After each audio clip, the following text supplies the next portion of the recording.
I'm the king of the game and I won't be swayed. But there's something that I need, something to push me higher. Talk show Chris Collins and HenricK, they're on fire. They're watching all the rage quitters, exposing them with pain. They keep them gaming real, that's why they get all my respect from me. Rage quit, Chris and HenricK, don't you ever stop. You're the voice of the gamers, blaring rage quitters on the spot. We do it in laughter, you're the champions we need. Rage quit, Chris and HenricK, you're the heroes of the gaming breed.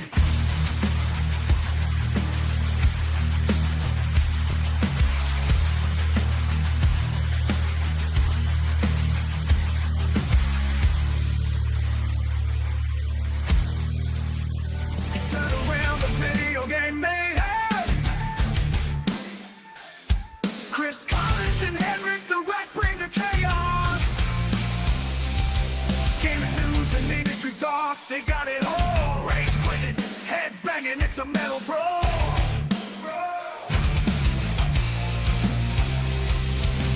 Mental meltdown, gaming in flames. Chris and HenricK bringing the thunderous rage. Video games and viral content. They're the kings, ripping through pixels, the ultimate gamer getaway.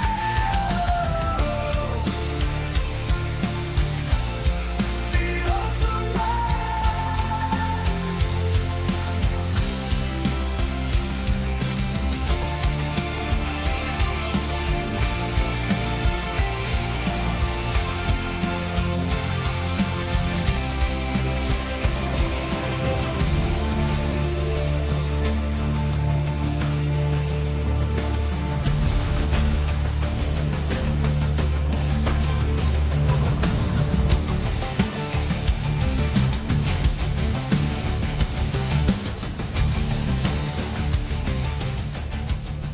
Game over, I'm feeling the rage. Chris Collins and HenricK on the stage, talking gaming news, industry that can't escape. We're reviewing video games, no need to debate. They bring the heat, spitting truth non-stop with fiery words. They're ready to drop, making waves in the world of video games. Collins and HenricK, they don't play no games. From console wars to DLC scales, they expose it all, making sure no one jails. The audience fired up, ready to explode. When rage quits on, you know it's a code.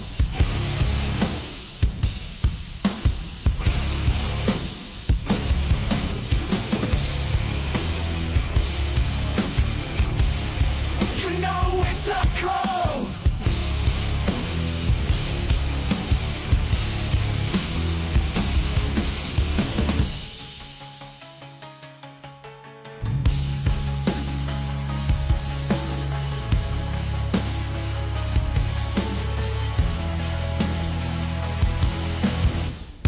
When rage quits on, you know it's a code.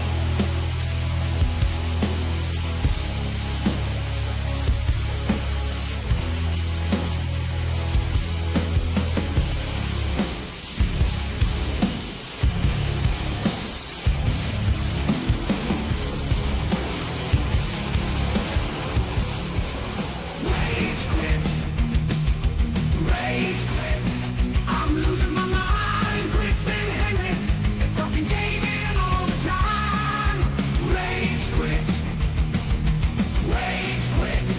It's a love-hate affair, but I keep coming back. Ain't nothing else to compare.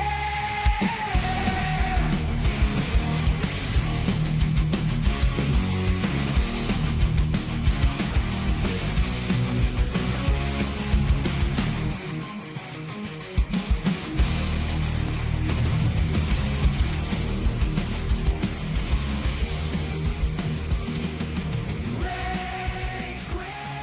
It's a love-hate affair.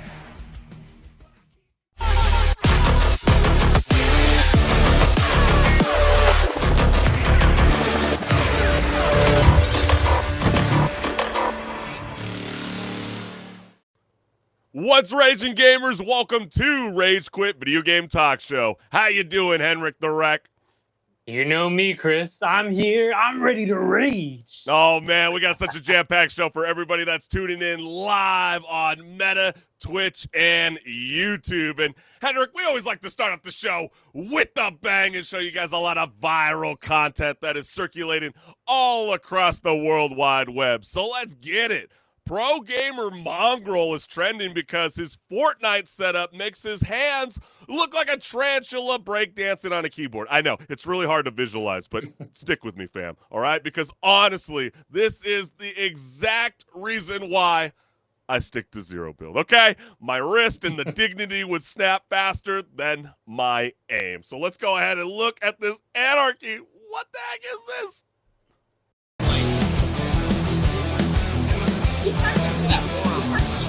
Bro, it's crazy.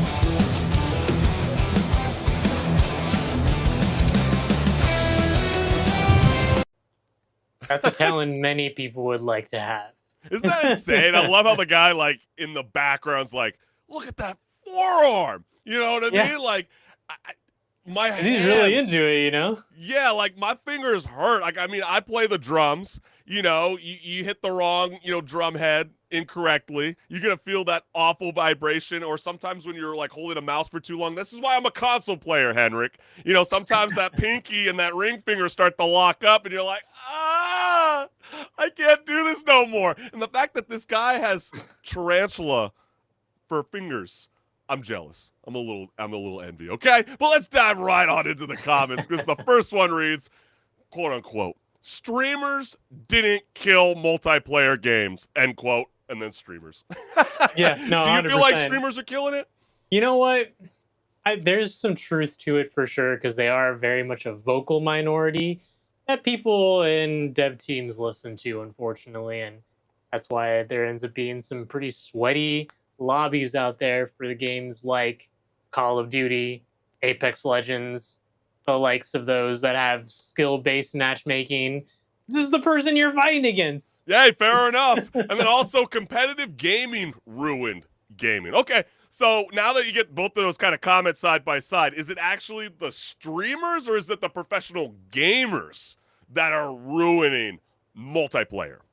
Could be a bit of both, honestly. A little bit of both, yeah? Yeah. That's true because, it's like Marvel Rivals, right? Before even a character even drops, you're already going to get some guy that's going to make a 60-second reel that's going to tell you how to destroy your enemy before you can just kind of go through a trial and error phase, right? And then it's like, that's where the fun of multiplayer goes away. Figuring it out on your own, Figuring it out on your own. And then the last comment goes, he's one of the greatest to ever do it. So y'all compare this to the typical Fortnite kid, laughing out loud. I think that's fair enough. No one's going to actually start playing like him, but this is why I love zero build. Because, yes, I can admit it, HenricK. You don't have to deal with it. It's a skill issue. Exactly. And I don't have to deal with it.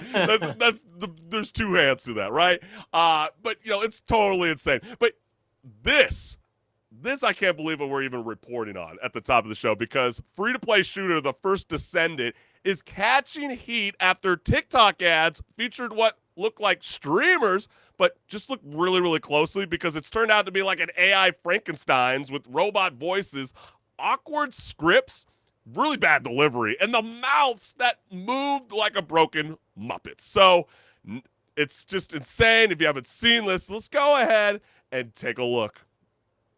Oh my god, the big boss wall crasher is invading. I'm going to defeat it with my new descendant Nell.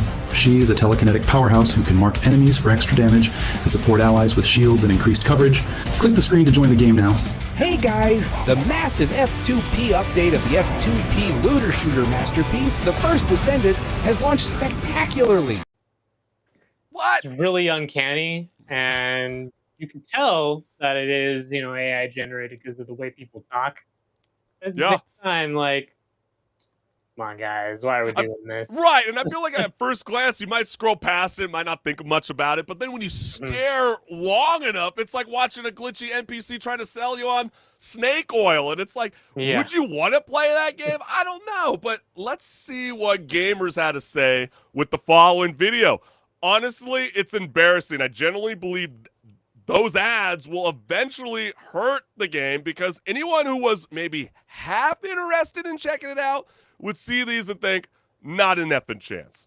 Yeah, that would kind of turn me off. It would kind of feel like if they can't capitalize on a good ad and then it's really jarring and the mouth doesn't match the video to the fake streamer, is that that's my first impression is going to be the gameplay is the same way as well. How would you react to that, Henrik? I mean, yeah, it kind of gives a bad first impression, even if you know, hey, the it's just an ad. They don't necessarily put AI into the game, but it just gives that feeling of like, oh, okay, you guys are willing to go this far to just try and sell the game to someone. Oh, it's So, are horrible. you being able to actually put AI in? Like, are you willing to put AI in the game as well? Well, it's like even like this comment reads, Henrik. There are plenty of people that could have asked to make a short clip. They should have dropped into the streams of anyone who plays the game and just asked them. Use of AI for marketing is just plain bad.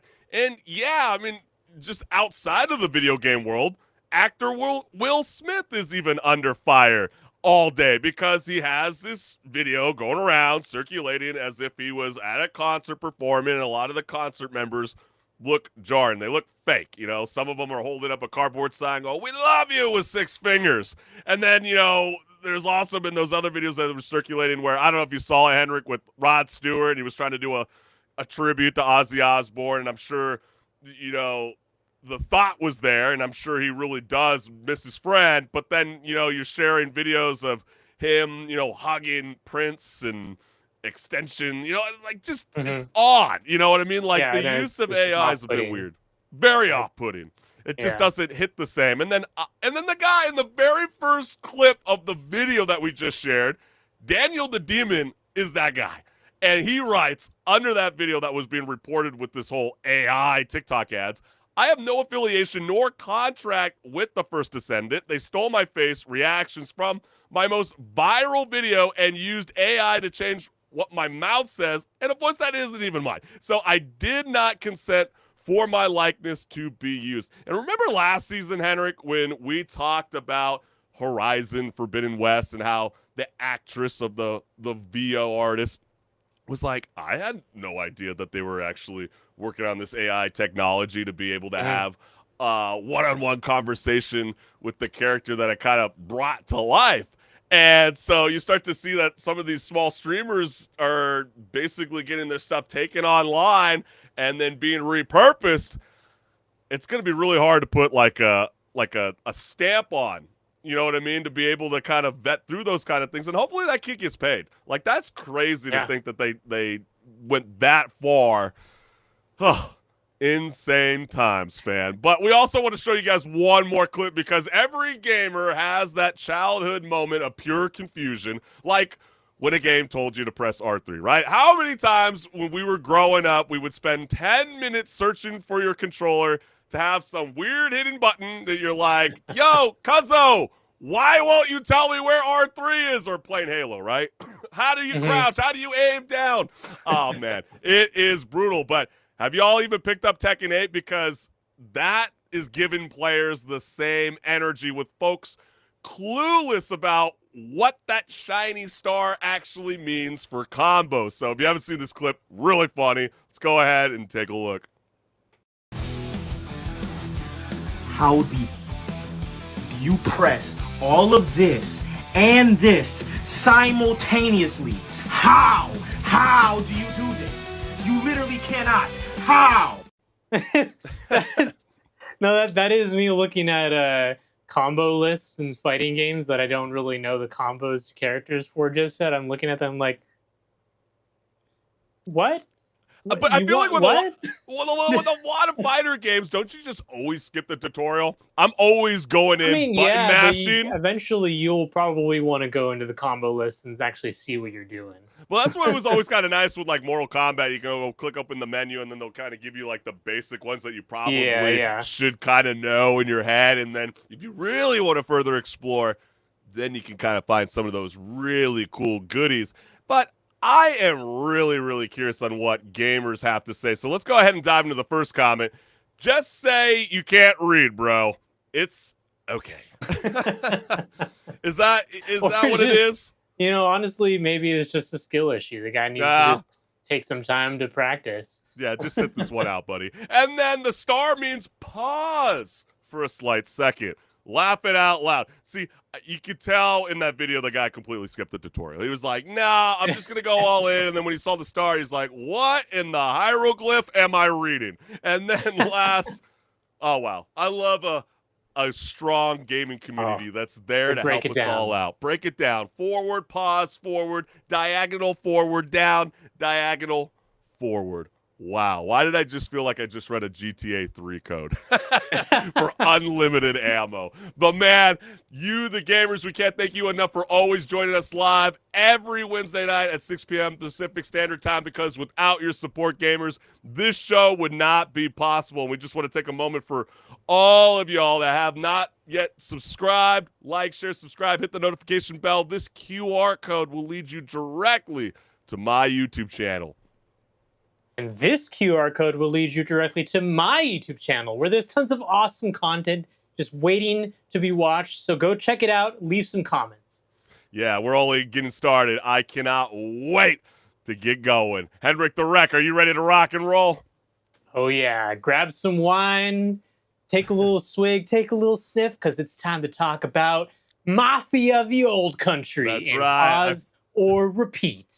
Ooh-wee, let's get it.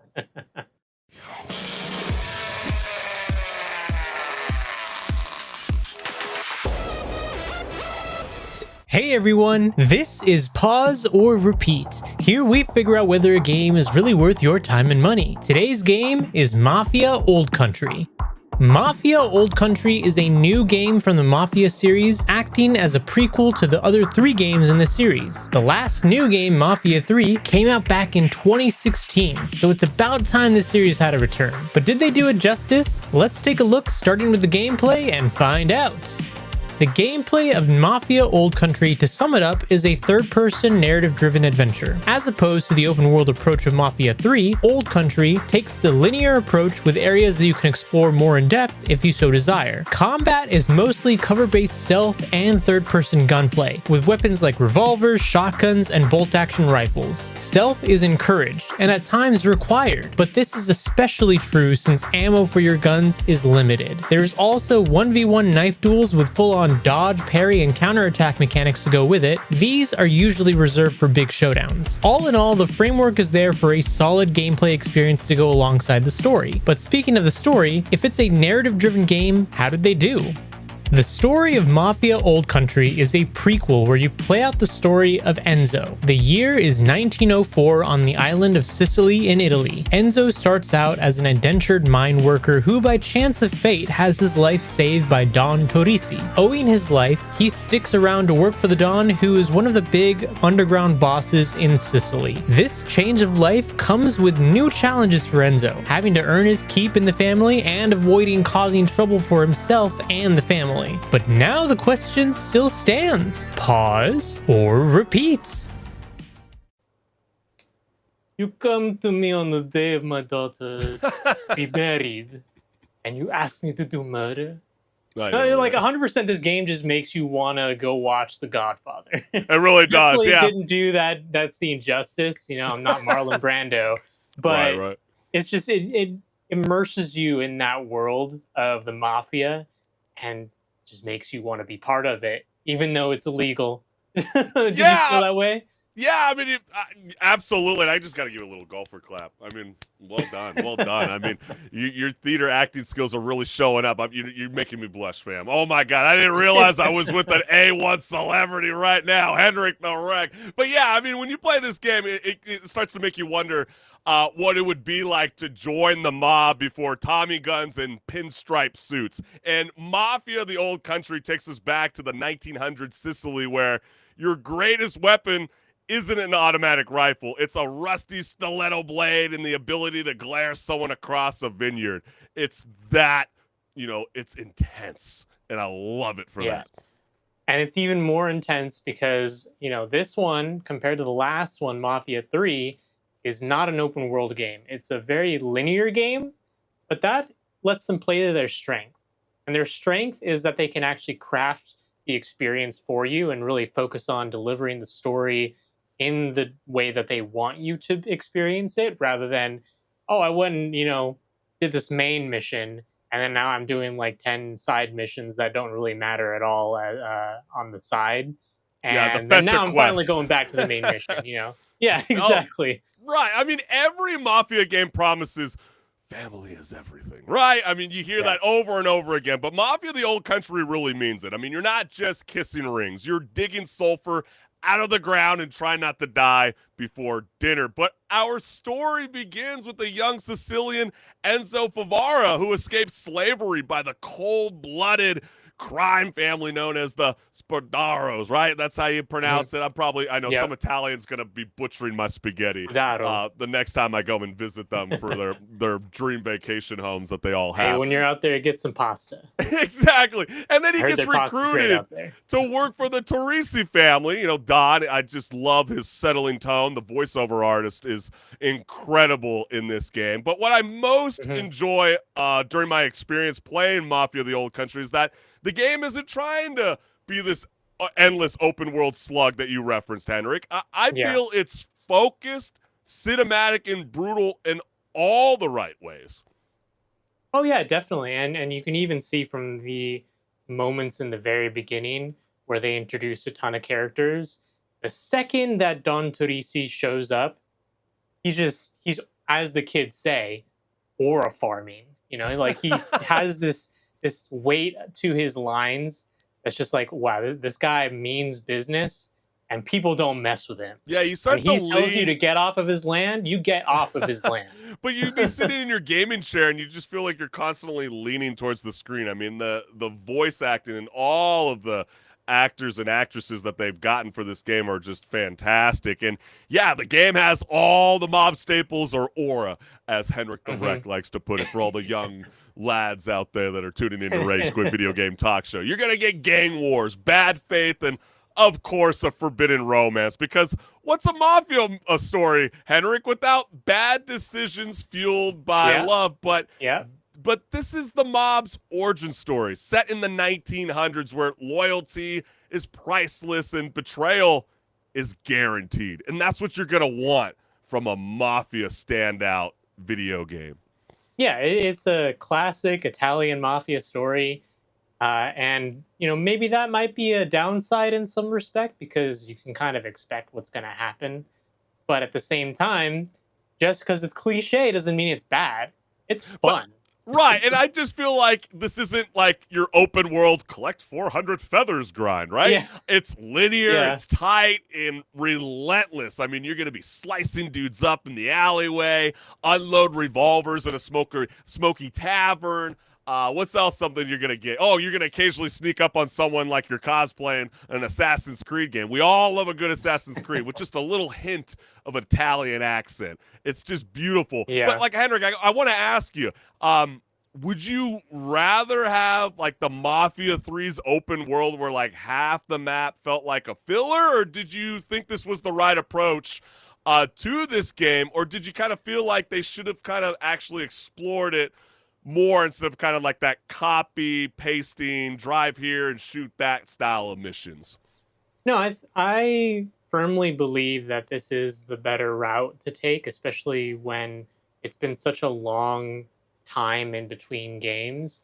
Yeah, some people are going to expect the game to be open world, but I don't feel like an origin story like this would have been as impactful if it was open world. Because Yeah. when you go to an open world game and you make it that as the design, all of a sudden you're not really going to be able to tell the story in the same intense way that the story is told here, where it's back to back to back to back action and moments Right. happening between characters, because you have to accommodate for the fact that you're designing the world around all these side missions being available pretty much from the get-go. A lot Yeah, of when the they're time. trying to focus on the ensemble of cast that's being presented in the old country, right? Yeah, and as a result of that, all the characters are, I would say, are pretty rememberable.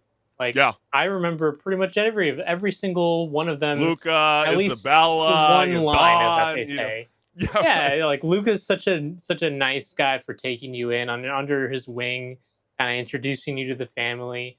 Cesare becomes like your That friend, right? like your best friend, and like I said, Don Torisi, he's just there aura farming the whole time from Yeah, start to finish. and there's a lot of very fun gameplay features in the game. I mean, you're going to gallop on a horseback, or you're going to grind gears in the early 1900s cars that kind of handle like a shopping cart on cobblestones. But Yeah. some of the highlights that I love include a mission that recreates the Targa Florio race. I mean, this is something that's Yeah. really, really cool. I mean, it is fast. It's about, what, a 5-10 minute kind of moment. But I mean, who Mhm. doesn't have fun, bonding over a mobster crew, speeding down a cliff in a death trap with wooden wheels, right? I mean, that is just, could you imagine living in that era? I mean, that's why I feel like video games do so well. So freaking well is like, yeah, I mean, like you referenced earlier in the pause or repeat, obviously the Godfather trilogy is iconic, but sometimes when you get to immerse yourself in this amazing open world, I mean, visually, HenricK, Mhm. visually, Mafia of the Old Country is gorgeous. I mean, it's got that Yes, gritty and realism. Yes, go ahead. because of all that you're bringing up, like the realistic environments, the characters, everything like that, they really did want to nail home the immersion. And I was reading they wanted to be really authentic about it, and that's why there's even a option in the voice settings to change the Yes. dialogue that's being spoken to just Sicilian. They don't call it Italian, they call it Sicilian because it's actually very distinct from mainland Italian, like the Italians speak over there, very differently I'm compared to very Sicily. glad that you brought this up because I am very disappointed that I took the English route. When I played Ghost of Tsushima, I didn't do that, Oh, and okay. I All felt right. very, very immersed with Ghost of Tsushima. Do not make the same mistake your boy Chris Collins did. Okay, I highly recommend what HenricK is saying. That is so Yeah. freaking true because you take in, the visuals that you see. I mean, it just makes every alleyway feel like someone's about to stab you. And then the sulfur mines that make you want to cough just looking at them. And the Hmm. countryside is almost just too beautiful to hide a body. I mean, or almost. Okay, we get it. And it's just an insane. I think it's a very cinematic driven video game, and I think it's proof that linear story driven games still slap when it's done right, HenricK. Yes, definitely. So then the big question, Chris, is this a pause for you or a repeat? Oh man, I feel like it's polished. It's got a brutal atmosphere to it. I would say it's more Scorsese than Sandbox, and so for the fans of the mob dramas, this one is not just a hit, it's a repeat. What do you say, HenricK? Yes, this is a repeat for me also. And I know it's not going to be necessarily like game of the year contender, but that's okay because I had fun. And Yeah, not every game needs I to would be game agree of the with year I contender would to agree just with have fun. that. But it's no different than we all love like the Uncharted games, right? I mean, yeah, you can burn through them, and then like 3 or 4 years go down the line, and you're like, I kind of want to And go revisit that revisit it. story again. That Yeah. is this kind of style of game. It's really well done. It might even get you excited all over again for Mafia. Maybe Hmm. I think Mafia's on to something. If they could stick to this kind of style of delivery, yeah, I'm all in. And so we're curious from you, the gamers. Is Mafia the Old Country a pause to play something new or a repeat for endless fun? Let us know what's good. But man, we got so much more here left on Rage Quit Video Game Talk Show. So HenricK the Wreck, are you ready to rock and roll, my friend? Oh, yes. Click that start button, Chris. Yo, let's get it.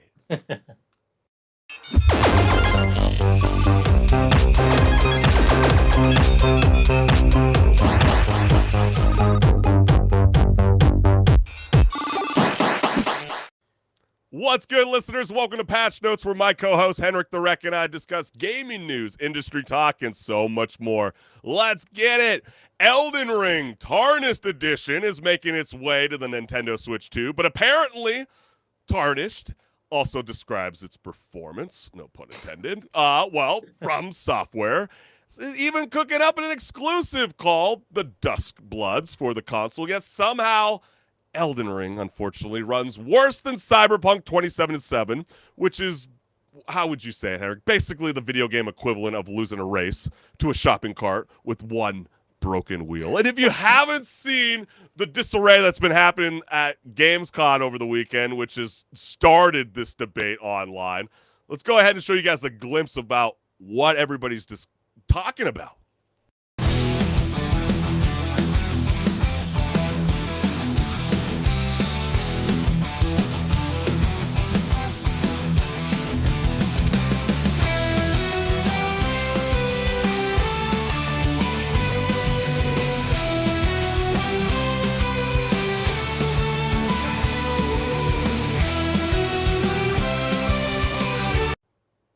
Okay, granted, it doesn't look too bad, but like you'd expect a little more from the Switch 2 being hyped up as it is, right? Yeah, but it might not look bad, and yeah, visually it's there, but when the frame drops like that, Henrik, and I know you are really on to the whole FPS conversation a lot of the time, okay? And my first reaction when I saw that video going viral was I was thinking about like when I love playing some of these heavy AAA games on the PS Premium, right? And you can hit that stream button, and then all of a sudden it's running smooth until you get into that boss fight, and then it starts doing those kind of hiccups. The hitches. Oh my gosh. Yeah. Oh, dude. The stutters. Oh, it will pull you out of a game so freaking fast, yeah. and you're like, okay, screw it. I got to go and delete Madden or something, and then I got to go download the game because it's not going to run well. And that's a problem. And to see, the Switch 2 have these kind of issues, yeah, it is bad. So let's go ahead and dive into the comments because the first one reads, wow, who could have seen this coming? Ray Charles and Stevie Wonder's giving each other a high five right now. Oh, okay. They know. Wow. Who would have thought that should have been the ones hosting Rage Quit Video Game Talk Show after all? They are the experts, according to the gaming community on Reddit. And then the next one is it actually called the TARDIS Edition? I mean, that's the funniest joke of the year. Gotta respect transparent marketing. Maybe they knew all along. Tarnished and not necessarily the way that they wanted it to be perceived, but that's how it's ending up being. And then anyone's surprised? I'm surprised so many people are using the Switch for anything other than Nintendo IP. Well, that's the whole draw, that the Nintendo Switch 2 is supposed to be like the console where Nintendo pulls in third-party developers. Right.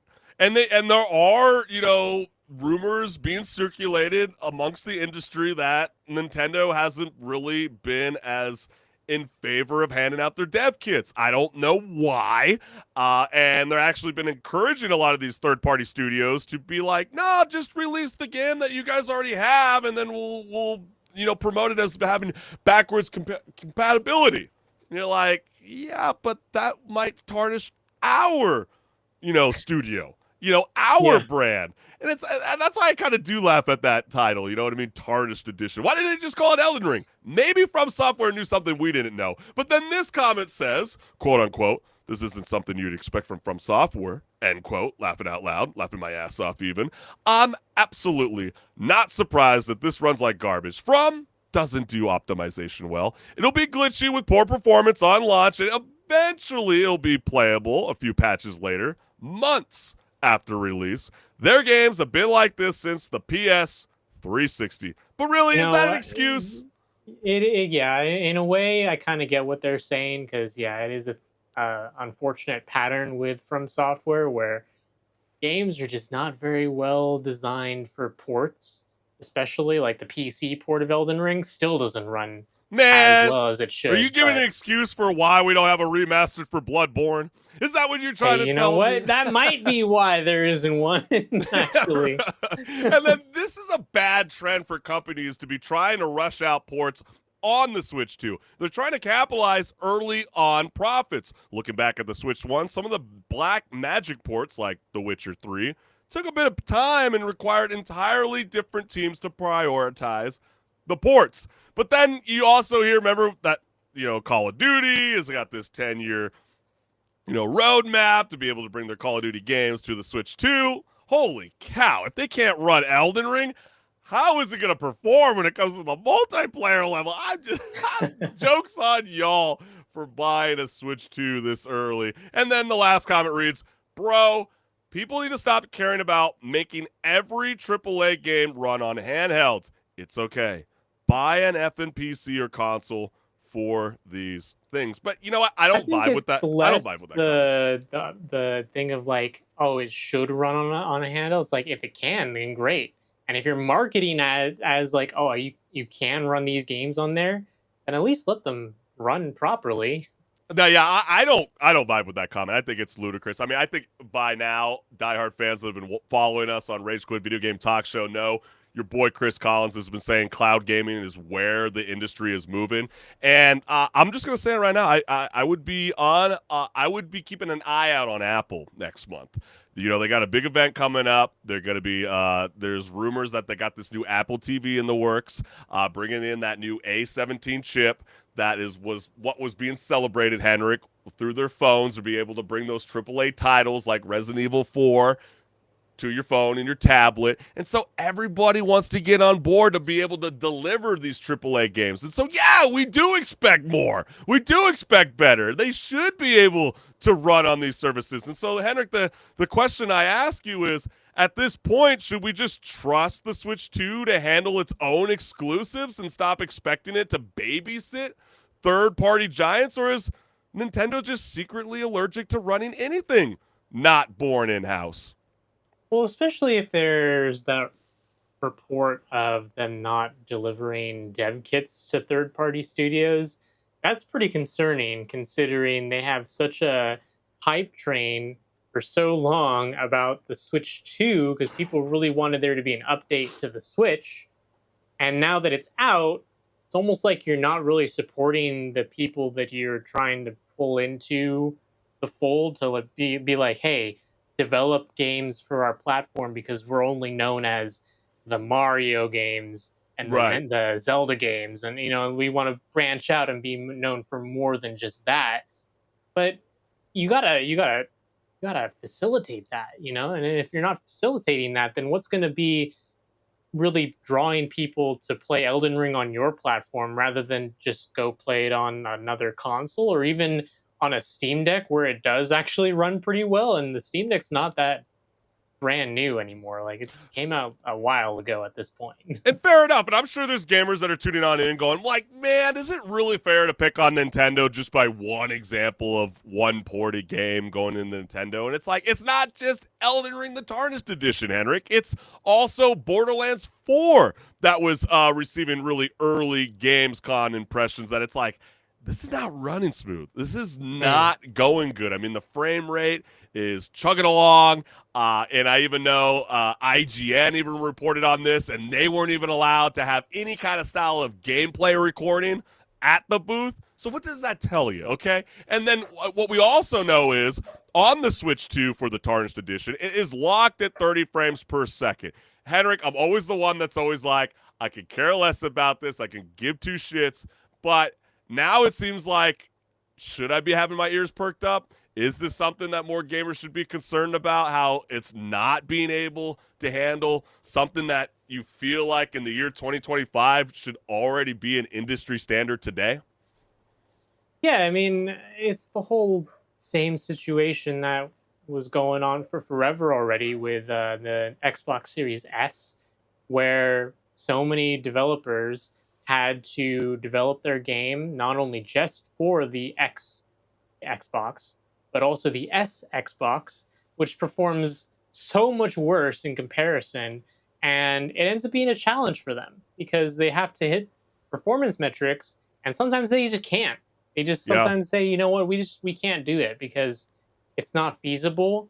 And at this point, the Series S is so old technically, and it's almost like, why are we having the same problem with new hardware that just came out in the Switch 2? Yeah. Like, you shouldn't be having the same sort of issues.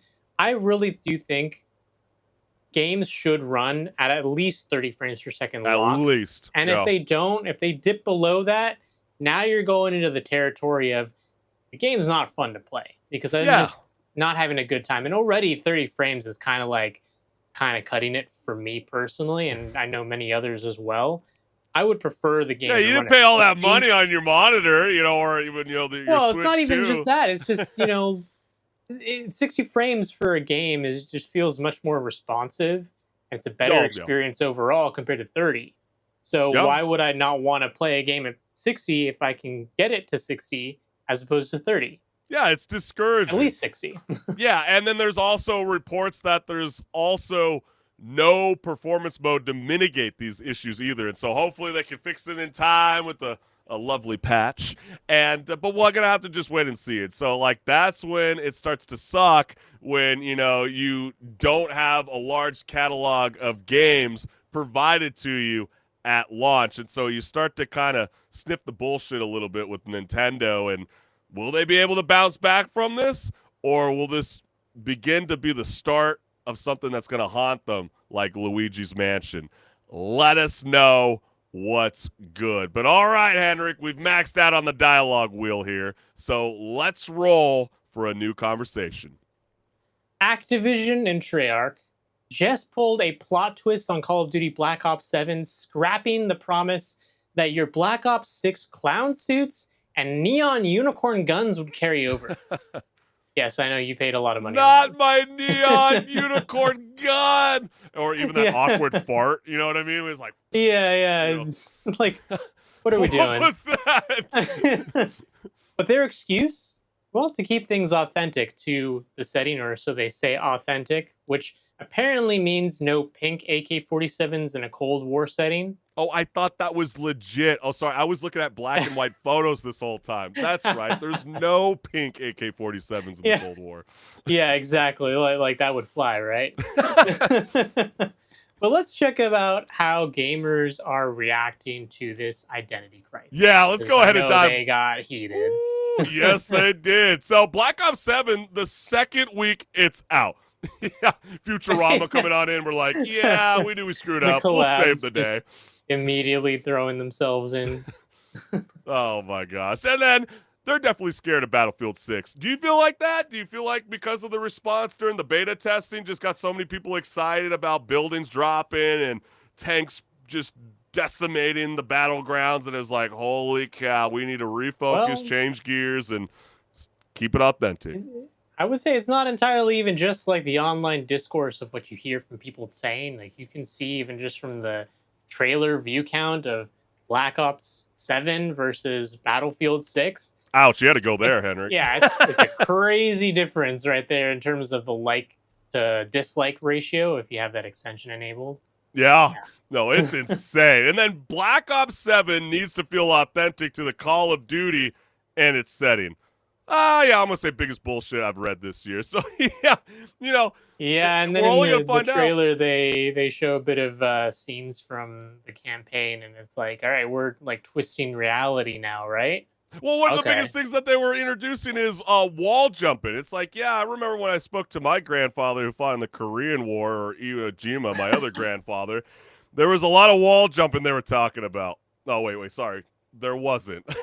But yes, Call of Duty wants to tell you it's authentic. And then going to bed with a smile on my face tonight, knowing I'll never have to see these skins ever again when Black Ops 7 comes out. And yeah, what the hell, Activision?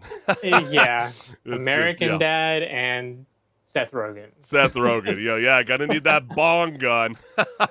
And then the next comment we got here is, by liking this tweet, you've automatically entered into winning a Black Ops 7 Vault Edition pre-order. Winner chosen in 7 days. This was on 2 days ago from airing of episode 2 of season 10 of Rage Quit Video Game Talk Show. And look right down the barrel of the tweet, HenricK. What the heck is Ted? I didn't know he was, what, in the iRobot? I mean, Reaper, EWR, Dash 3? I mean, is this Apex Legends, or are we playing Black Ops 7? Yeah, no, exactly. It's like, you're saying one thing, but then you're showing us something else right away. What's going on here? Or even look where it says beta early access. And what is that, the Blue Man Crew from Las Vegas? I mean, I am very... I don't know what reality is anymore, apparently. Call of Duty knows better than me. And then the last comment is, yes. After that kind of a tweet, it does feel like that. They're like, no, we'll keep it authentic. We'll bring Bob the Builder in and your Teletubbies and your Pikachu. Ratchets. Oh, boy. How insane is that, HenricK? And so Call of Duty is officially tossing out the past goofy outfits like daddy claws and a humanoid mobster shark, the spirit dragon knight with green flame of death and the Beavis and Butthead skin, and yeah, even the bong gun had to take a serious look again and go, I know you maybe missed this that isn't one. smart. Yeah, got to partake in the sacrament and break bread every once in a while in between, those lobbies. But HenricK, I mean, let's be serious. I mean, was this smart or just a panic? Because Battlefield 6 is getting credit for keeping its multiplayer intact. Well, one of the biggest complaints of the last game, just from the cosmetic standpoint, was really just, hey, you guys are really trying to follow the footsteps of Fortnite, and you're not really doing the same justice to the game as a result of that. Because in Fortnite, yeah, there's tons of collaborations, right? And people really love them. But at the same time, does that really fit in Call of Duty? I'd say a lot of people would say no. It does. Well, are you sure? I thought we wanted our Justice League, Suicide Squad going on with our humanoid mobster shark, and then what in the Guardians of the Galaxy am I looking at? And then is that a scarecrow? I mean, I'm very puzzled, by all of this. But what really quite shocks me, HenricK? They're reporting that, operator skins and weapons from Black Ops 6 will no longer carry forward into Black Ops 7, but they do feel like it's necessary to bring in the double XP tokens and your gobble gums. Don't worry, fam. Those will carry forward because we recognize your time and progression are important, but, old money ain't new money. And so you guys buying all our goofy outfits like Daddy Claus or what in the neon hell is that? What are we playing? I'm so puzzled. And don't you kind of feel like there's a little bit of a slap in the face? But then others would say, wow, Activision and Treyarch actually finally listened to us. Yeah, and if it means that they're not going to bring the skins over and you're going to lose all the money that you quote unquote invested into the game, maybe that'd be okay by a lot of people. But yeah, at the end of the day, that's really just what you're signing up for. I hate games, this move. I think it's really, really stupid, especially since they already have, Warzone that, is going to bring everything all together. So maybe that's like where they're kind of like, see, we didn't totally get rid of everything, but it's no different like when everybody makes the joke about Fortnite, right? When you do play Fortnite, you do have those Fortnite skins that aren't available on every Lego Fortnite, right? And so if they're able to restrict certain skins from showing up in certain game modes, why don't they just offer the same? I don't understand. Or just give the players a toggle in the settings menu, because I know there's a game out there that's been around for a while called Halo, the Master Chief Collection. Yeah, I think people and when might they know started that. putting in skins that weren't originally in the games in that collection, they said, you know what, we understand people might not like these to be showing up in their game and kind of breaking the authenticity. So let's just make a toggle so that you don't have to see a samurai in one of the Halo games, like a samurai armor, like maybe I don't want to see that. Maybe I don't want to see a gladiator armor. Exactly. It's no different than jumping into Battlefield and you're playing a conquest and you're like, dude, I'm kind of getting sick and tired of all these airplanes and jets just wrecking me. Oh, yeah, we hear you, fam. We'll just eliminate it. Go back to playing Conquest. It's that simple. Like, if cosmetics are that much of an issue, it's just another money laundering scheme, and that's why I'm such a proponent on hating buying these kind of style of microtransactions, because I think it's so dead-ass wrong. And I just hope one of y'all gamers that were kind of silly and clueless that spent a lot of money go after them. I mean, we showed during the season opener an individual that spent $32,000 on NBA 2K25, my team packs, and then it's like, oh yeah, that doesn't reset, annually because there's a new game that shows up in the IP of the franchise every year. And it's like, does this actually have an excuse? I don't think so. But then again, I want to know from you, the gamers, do you feel like this is dead ass wrong? Or are you like under the boat that it's like, you know what?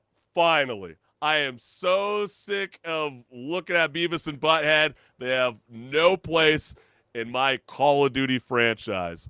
Let us know what's good. But let's go ahead and start to switch some gears because the PlayStation 5 is about to get more expensive in the US, making Sony the latest console maker to hit gamers. Yes, where it hurts, and that's our wallets, right? And so Nintendo already pulled the same move earlier this month, hiking Switch prices and even delaying Switch 2 pre-orders like they're waiting for the economy to stop lagging. And so naturally, gamers had thoughts, lots of them, and here's what they had to say. And yes, this image on screen is very sad, especially when you look at the PS1, PS2, PS3, PS4. They all went down in price after 5 years. Yeah. But PS5 How and the technology PS5 should Pro, huh, that's a problem. So let's go ahead and dive on in, fam. So the first comment reads, when I was younger, prices would decrease as the console got older. Ugh, what a time to be alive, fam. Oh, Really, it's what a just time to be insane. alive. But then look at this comment. Baby, if you don't have one by now, you were never planning on getting one. And there might be some truth to that, but wouldn't you want to encourage gamers to play on your console by lowering prices, not increasing it, and making it come across like Sony has created this ancient relic and it can only be yours if the price is right? Yeah, I mean, I guess they say that they're doing this because they probably feel they can get away with it. People will still buy the consoles if they really want to. I don't know. Yeah, it makes more sense to just drop the price and be like, hey, if you haven't joined us yet, join us now when it's the lowest it's ever been.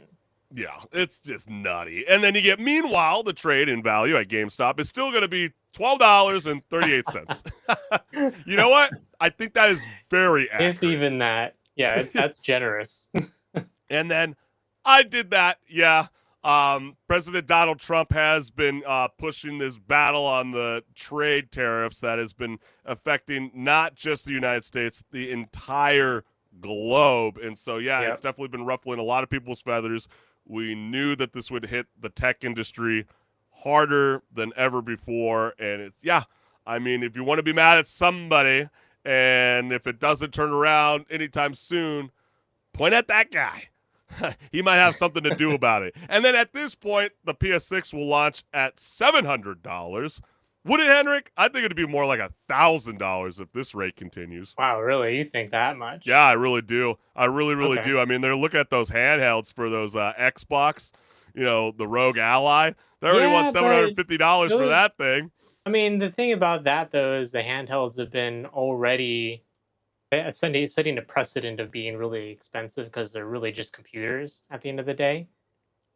So But I always feel like with the PS... when you get into the territory of that much pricing, you're really just paying PC prices. That's true, At too. that But point, why not just buy a PC? we're also getting into it. Yeah, well, the point that I was going to get at is we're starting to see that consoles are trying to become a little bit more PC friendly now. I think I told you previously that I used to always love that the PS4 had the web browser feature. I used to always use it all the time. I used to think it was really, really cool. And then when the PS5 ditched it, I thought that was kind of strange. And then if you notice, if you ever launch an Xbox console, they want you to pay to use their web browser, which I think is a bit odd. And so I think they're going to start to change that and go back to how it used to be, because I think a lot of people want to be able to have their phones, their tablets, have the mirror feature to be able to, maybe bring some of the things that you see on your PC over to your console and launch it on the big screen. And then smart TVs are getting kind of savvy recently, if you haven't seen. And, and you can easily play a lot of those AAA games, without a console. And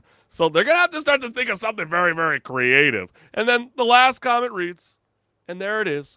Every major video game console has now gotten a price increase, including the last gen Nintendo Switch. Switch 2 is still the cheapest compared to the PS5 and Xbox Series X, but remember when consoles got price cuts instead of raises 5 years into the generation?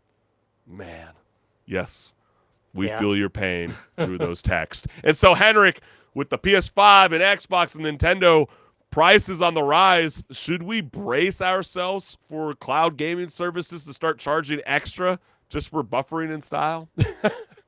Well, I mean, that's gonna be inevitable regardless, just because. Yeah, I think so too. It's the typical trend with subscription services where they get you in on the lower pricing, and then a couple years down the road, they're like, "Hey, by the way, we're raising the price $5. Yeah. Looking at We you, know- Netflix. Yeah, they go, we know you have FS1, but do you want it in 4K? And you're like, wait, Yeah, I have a exactly. 4K TV. I thought I was always watching it in 4K. They're like, nah, maybe pay us an extra $10 and then you'll get it. I wouldn't be surprised as we all start to ditch physical goods. You know, everybody's going to start to go more digital. They're going to be offering it to you, and you're going to go, wow, this is such an awesome gameplay experience until they start to tweak the settings a little bit on you, and you're like, oh my gosh, I want to play it the way that it was supposed to be presented. And they're like, yeah, give us an extra $10 and we'll run that cloud gaming a little bit better for you. But yeah, I mean, it's just unfortunate to see that the PlayStation 5 is the latest piece of consumer tech to be impacted by the global economic issues. And Sony previously, back in August 2022, increased the price of the PS5 in select regions, both the digital and the standard editions, getting the hike in the UK, Europe, Australia, Japan, China, Mexico, and Canada, but it never hit the United States until 2025, when it raised prices again in multiple regions, and now us.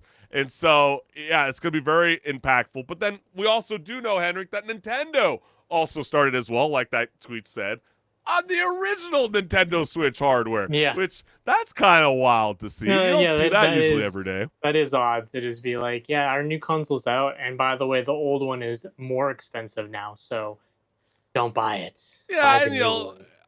and some people like, oh, it's not that much, just increasing the cost by $40 and the OLED model by $50 and the Switch Lite by $30. That's a But game. right.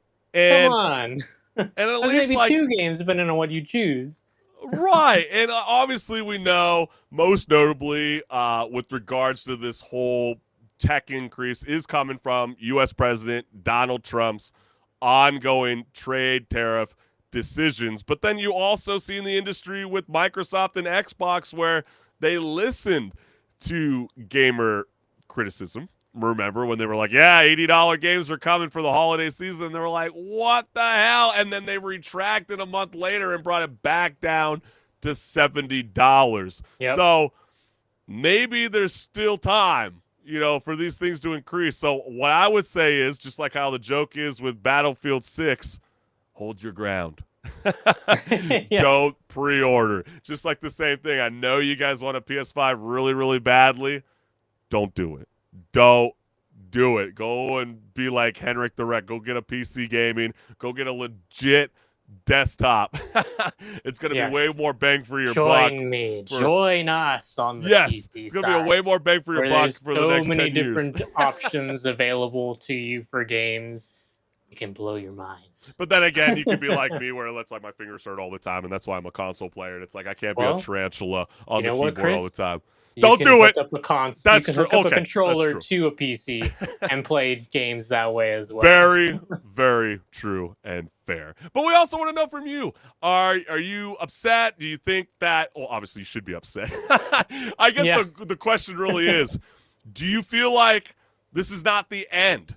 Do you feel as though more increases will come? And how will the gaming industry react to these changes?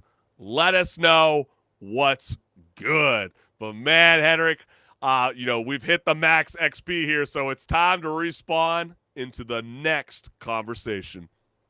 Reddit's out here backpacking through digital worlds like it's a video game gap year, with another gamer asking the question, which game is so beautiful that it made you avoid fast travel?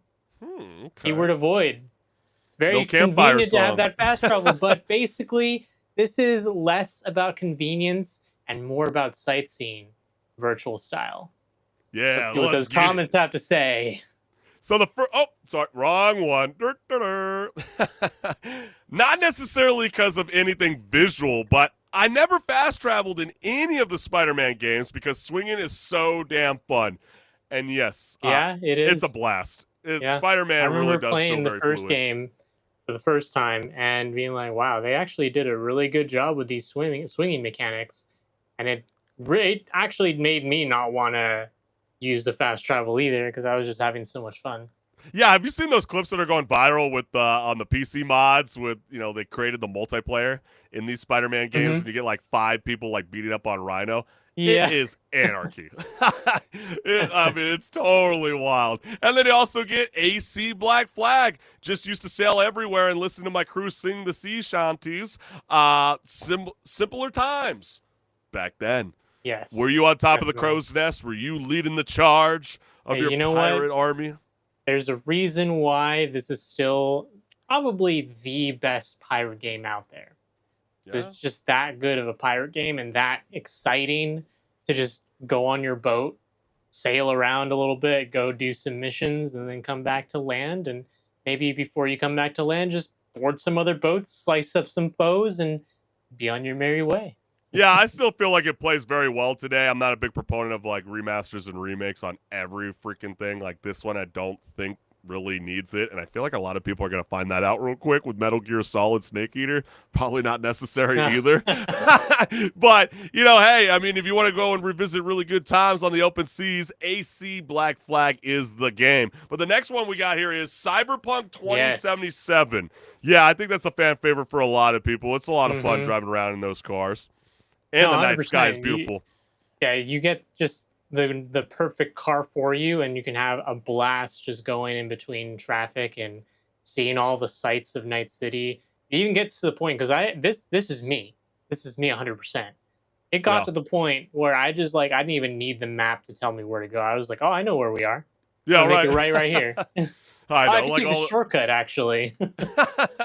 and then Ghost of Tsushima, beautiful game, very cinematic. Yeah, I think it's I remember when they introduced even the wind feature, you know, instead of having that really annoying like yellow paint that's always brought up to kind of tell you the direction of where to go, and you just have to follow the flow of the wind, and you just kind of take in, you know, the pink blossoms in the atmosphere and just like the hillsides that even this illustration shows.